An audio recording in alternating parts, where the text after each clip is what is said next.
Let's see what this lunatic is up to. What are you doing? I'm letting you bench on fire, Kyle. Why did you do this? Yeah, it's gonna really look nice when we're done here. Of course, it's gonna require a bunch of work from Kyle to sand it. You know, Kyle loves doing manual labor. Don't you, Kyle?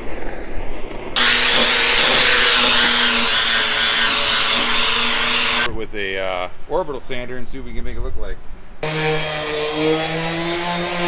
Do now! We gotta sand it down. You gotta sand it down. Did a couple different things. The bottom one, I did a little different than the top, and you can see it's much lighter. And I'm not sure what I like. I think I like the back more than the bottom. What do you think, Kyle? I don't know, let's ask them. What do you guys think? Back or bottom? Let us know in the comments.